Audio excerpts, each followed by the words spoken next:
Hello, ladies and gentlemen, this is Mendel the Lead Hound, and today I have received a very strange letter. Ruin has come to our family. You remember our venerable house? Opulent and imperial, gazing proudly from its stoic perch above the moor. I lived all my years in that ancient, rumor-shadowed manor, fattened by decadence and luxury. And yet I began to tire of conventional extravagance. Singular, unsettling tales suggested the mansion itself was a gateway to some fabulous and unnameable power. With relic and ritual, I bent every effort towards the excavation and recovery of those long-buried secrets, exhausting what remained of our family fortune on swarthy workmen and sturdy shovels. At last, in the salt-soaked crags beneath the lowest foundations, we unearthed that damnable portal antediluvian evil.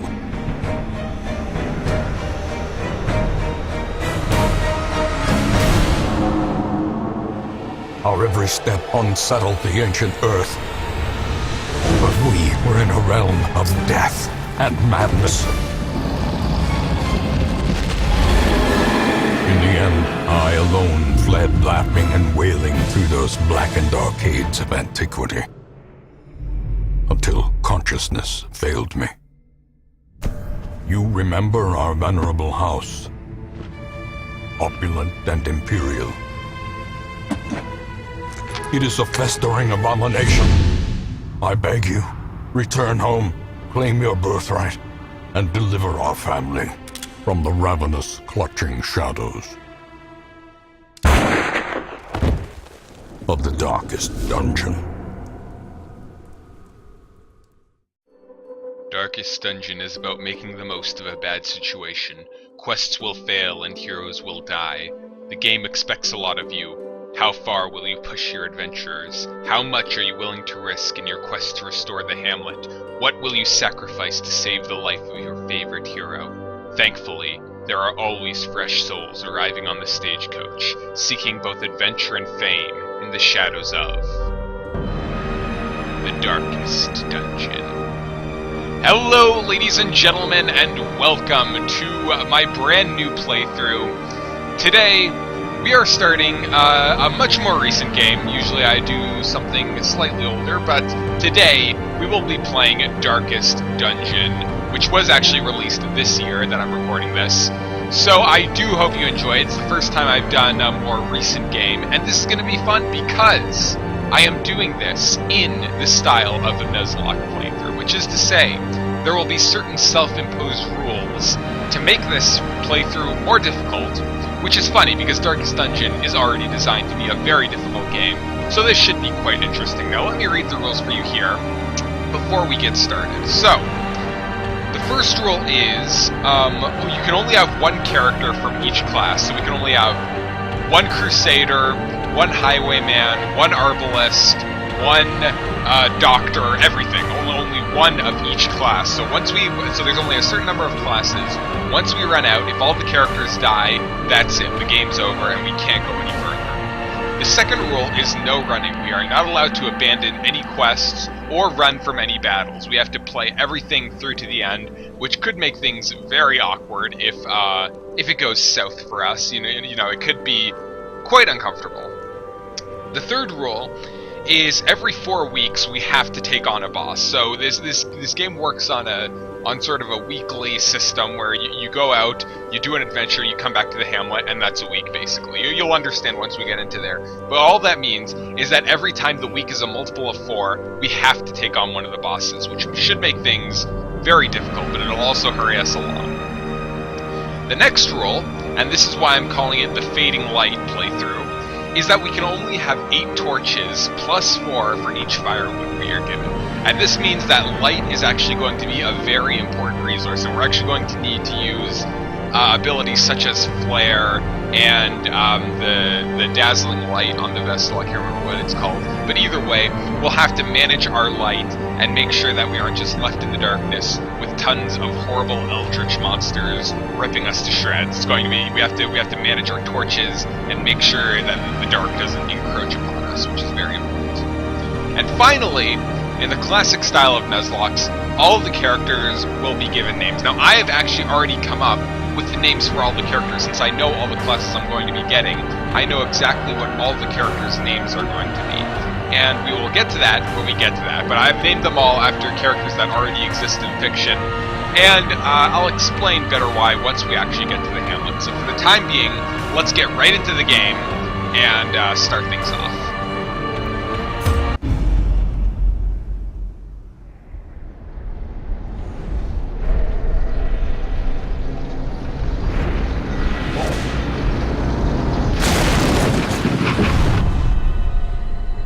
You will arrive along the old road. It winds with a troubling, serpent-like suggestion through the corrupted countryside, leading only, I fear, to ever more tenebrous places. There is a sickness in the ancient pitted cobbles of the old road, and on its writhing path you will face viciousness, violence, and perhaps other damnably transcendent terrors.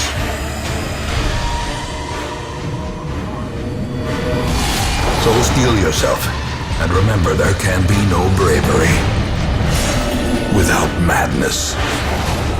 The old road will take you to hell, but in that gaping abyss,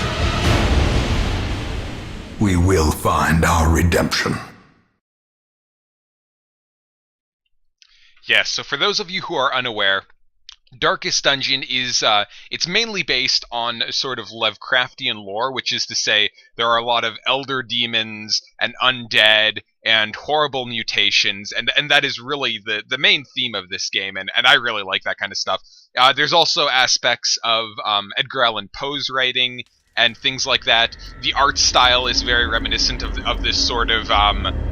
I'm not sure, Gothic, that's what it is. It's sort of Gothic style. The architecture is in that sort of like old, almost French or Old English style. And I really like the way it's designed. So I'll get into this in a minute. First thing, these are not the name of these guys. We'll rename them later, but don't worry about it. We'll get to the members of the team later. So... the game operates off of, this is the main crux of the game, is these characters walking around like this, and you advance through these halls. Down at the bottom here, there's a map at the bottom right corner, and each of these squares represents a room, and the 4 squares in the middle represent a hallway. So you move from room to room through the hallway, and you face various challenges along the way. As he mentioned, there will be encounters with supplies. You might find a treasure chest or something, but you will also face enemies. You'll face people that want to tear you limb from limb, humans, undead, beasts, and demons, and mutants, and all kinds of crazy stuff like that. So if we click here... brigands have run up these lanes. Keep to the side path. The hamlet is just ahead. Yes, thank you. There's also a narrator who is awesome because he's just cool and he adds a lot of flavor to the game. So we're in a hallway right now, which means that as we walk along, we will move to each square until we get an encounter. Dug in brutal fashion, that all may hear of your arrival. So this is how the combat system works. Each character is given 4 abilities and movement. They can also move, and you use these abilities. You can use them depending on where you're standing. So, for example, the white dots represent where you need to be standing, and the red dots represent which enemy can be hit by that ability. So there are 4 possible spaces on your side and 4 possible spaces on the enemy's side. And you need to be in the first 3 positions, as you can see by the 3 white dots, and this can hit enemies in the first 2 positions. So Open Vein, we can use that on this Brigand Cutthroat, and we're given various stats there. I won't worry about that too much. I might go into more detail later, but I just want anyone who isn't aware of this game to sort of understand what is going on. It works turn by turn. So our Crusader was just knocked back 1 position. You can also move characters, that's another aspect of this game. Positioning is really important. But the Crusader is still able to use all of his abilities, so we can smite, but unfortunately he dodges, which is not good. And Open Vein, it could possibly kill the Brigand, but only if we get a high roll. Not quite. Do we get the bleed? We don't even get the bleed. So bleed is kind of an important status effect. Status effects are really useful in this game because they can just stack damage and they're awesome. Alright, let's see. Yeah, no, Smite has good accuracy, so we'll try and smite him, and we get it. And the critical hit as well, which is fantastic. A trifling victory. The other aspect of this game, which I won't get into right now, nonetheless, is stress. And stress will affect heroes, especially in the long term, I would say, whereas HP is more, immediate, and as you lose health, you'll risk dying. But stress can be very detrimental in the long term and can lead to a lot of problems, but we won't worry about that right now. Up here we have our torch, which shows how bright it is. It says right now ++ scouting and ++ monster surprise, which means that since it's brighter, since the illumination is up, we are more likely to surprise monsters, and we are also more likely to get scouting when we enter rooms, which is good. As the light goes down, things will become more difficult, but we'll also get certain benefits when it's darker. So for example, critical chance of the player character goes up because they're more desperate and they're trying to survive. Also, it's easier to find loot in the darkness, which doesn't make much sense, but that's the way it works in this game. But it's safer when the light is on. When the light is up, it's safer, but there's more reward when it's darker. So that's the aspect of this game that I mentioned before. And here you can enter, so as you come along items, you can interact with them. So this is a tent, and we don't know what's inside, but we can click on this, and we can find valuables. So we find finding 75 the gold, stuff is only which is the first fantastic. test. Now it must be carried home. Curios can also lead to bad things. Leave nothing unchecked. There is much to be found in forgotten places. But a lot of the times they are good. When they're bad, they tend to be pretty bad, but a lot of the times Curios have good things, and you can use items on Curios to make their outcome better. So for example, if you come across like a holy fountain, you can use holy water on it, and you're definitely going to get a good outcome when you do that. So we can move on to the final room here. And there are two enemies here. Send these vermin a message. The rightful owner has returned, and their kind is no longer welcome. So brigands are I would say, the second easiest enemy in the game. There is one enemy that's easier, which are the just the basic skeletons, which really pose essentially no threat. Okay, so he's using it in an area of effect attack, which will hit both my guys, and we get a bit of a debuff minus dodge, which is not good. So if this guy goes, he's going to do something and try to bleed us. I assume he's going to go for his area of effect attack.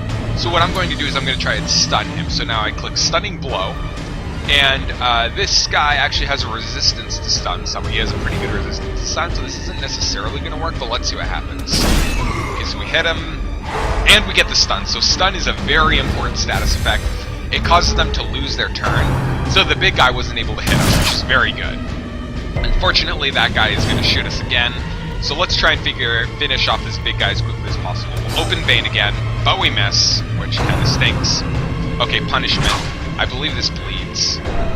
No, it causes stress and bleeding. Okay, so that black bar that you just saw appear above his head, or circle I suppose, indicates stress. So he gains 7 stress. If you go up to 100, your resolve will be tested, and that can be good, but more often than not, that's terrible. If it goes up to 200, you suffer a heart attack, and that is very, very bad. We won't have to worry about that for some time, so I'll talk more about stress later. Let's try and finish off this brigand for the time being. So we already stunned him.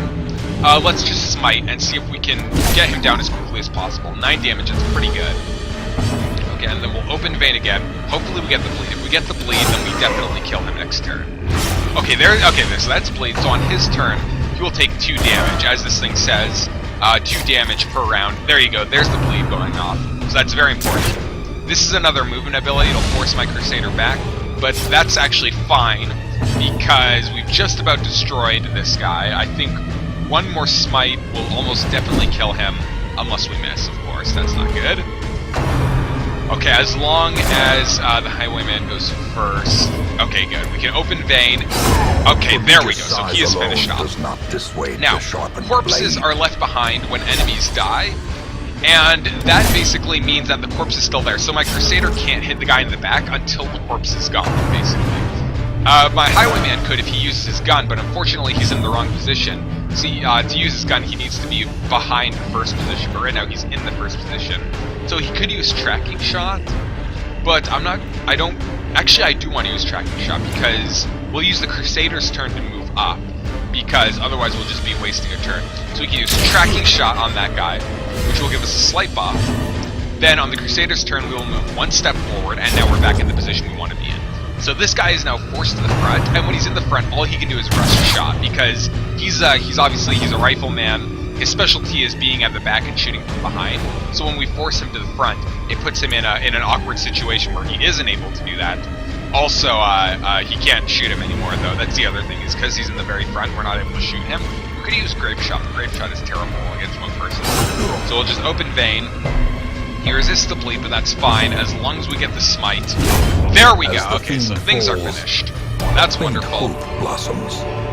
These are busts and crests, which will help us upgrade buildings once we actually get to the hamlet. That doesn't really make a huge difference right now. Also, we get various other useful trinkets that I'll explain more about later. So once you complete a quest, you don't have to return to the hamlet right away. You can continue adventuring, and sometimes that's good because maybe there are areas you haven't explored. We've already explored all this area, but there is this chest. Now this chest is actually always bad because you don't have a key, so it's just a tutorial to show you that things can be bad. So we open it, it's trapped, and we would have gotten Blight, but actually our Highwayman resisted, so that's very good. Not like it matters because the quest is over, but sometimes you can get extra items. That's basically all that means. So the quest is over. We have been successful. And there is all the treasure we got. We didn't need any food, so you get some money back for the supplies you don't use. Plus this onyx is worth a lot of gold, which is awesome. And then these are the heirlooms we get, which will help us upgrade our buildings. Now we go next, and this will show us the resolve level. So each of our guys went up one level. They were 0, but now they're level 1, which is apprentice. And they get new traits, and I will get into the traits later. But so now our Highwayman is robust, which is awesome. And we have Cove Adventurer, which is actually pretty good for the Crusader. I like that. Now we can return to town. So I will explain the rest of the stuff, and then we will end off the video there. Welcome home, such as it is. This squalid hamlet, these corrupted lands, they are yours now, and you are bound to them. So our ancestor has tasked us with restoring this land to its previous glory. Not sure exactly how good it was before, because obviously the ancestor said it was really nice. But this is the hamlet, and you can see it's not looking very nice right now. In fact, it looks entirely decrepit. We will work on restoring it to its former glory. So most of these buildings are closed, but they will become available as we do more adventures. There are a few things that are open, so first we can check out the Ancestor's Memoirs. In time, you will know the tragic extent of my failings. So this basically just gives us an overview of all the things we're supposed to accomplish and do to complete the Darkest Dungeon. Also, it allows you to listen to various things that the Ancestor tells us through his voiceovers and stuff. Also, into that darkness peering. As you can see there, I really like that. That's a direct reference to Edgar Allan Poe. Into the darkness peering, long I stood there wondering, fearing, doubting, dreaming dreams no mortal dared to dream before. And that's really cool. So next we can go to the graveyard.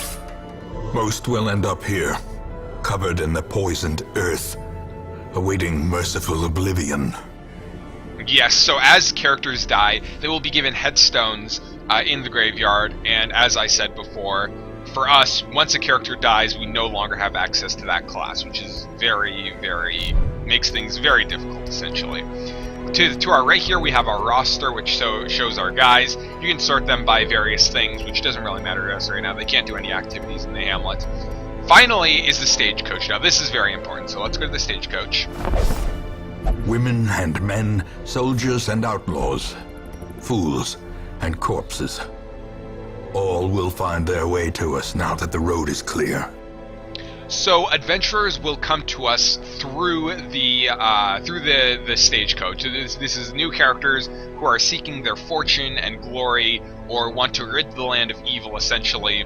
And so they will join us in the hamlet. So we've gotten a plague doctor. What better laboratory than the blood-soaked battlefield? And a Vestal. A sister of battle, pious and unrelenting.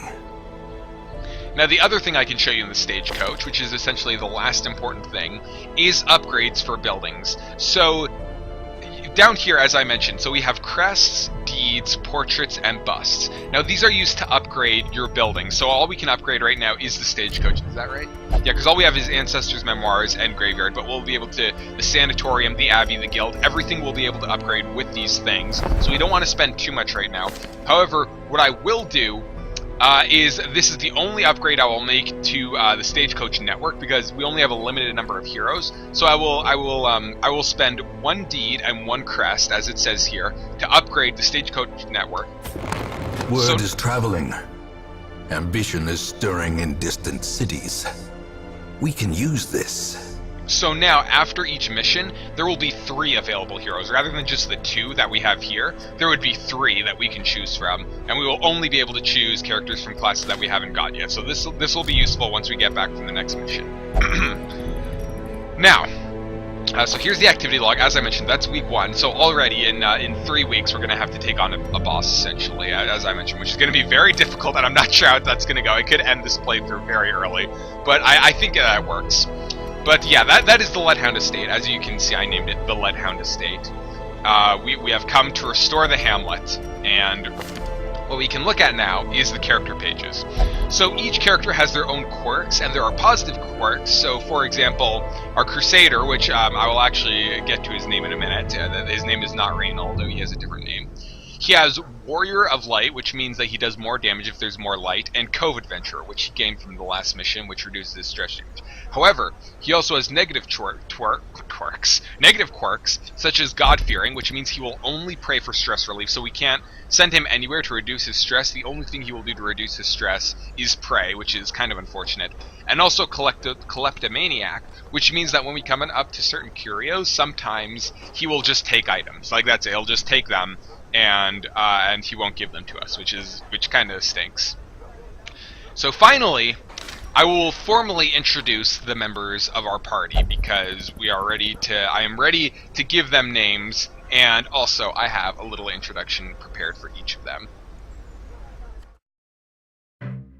Hadrian Blackwater is a young warrior. Being learned in the techniques of the Techler sword masters by his father at a young age, he left home seeking fortune and glory. After spending time in the province of Caelus, Hadrian realized there may be greater things in store for him. When we met, I could tell he was a seeker of truth and justice, as well as greatness. Describing the situation my family was in, he agreed to aid me in ridding the land of its blight. Now this fellow was certainly more questionable than the others, but he was the first one to offer me a hand. I met him right after receiving the letter. The demonstration of his qualifications was outstanding, but he told me very little of his past. All I could really gather was that he was a gunslinger, and there may be folks looking for him. His skills spoke for themselves, but his name certainly did not. I took to calling him Joe. So did everyone else, though I'm not sure we'll ever know his real name. This striking young woman sought me out, having heard rumors of the insurrection I was leading against the forces of darkness. She knew quite a bit about these matters, and stated that her whole life was dedicated to fighting such monsters. I was shocked to learn she was actually royalty from Rustin. She seemed totally unfearful of the conditions we would face. Her devotion to righteousness was absolute. Laura Shell stated that she would meet me at the hamlet with any help she could muster. When we arrived at the hamlet, I was surprised to already find a new recruit waiting with Laura Shell. It was another woman, wearing an abundance of equipment, who also had experience in battling great forces of evil. Riku hailed from the Albed of Spira, and was a practitioner of alchemy.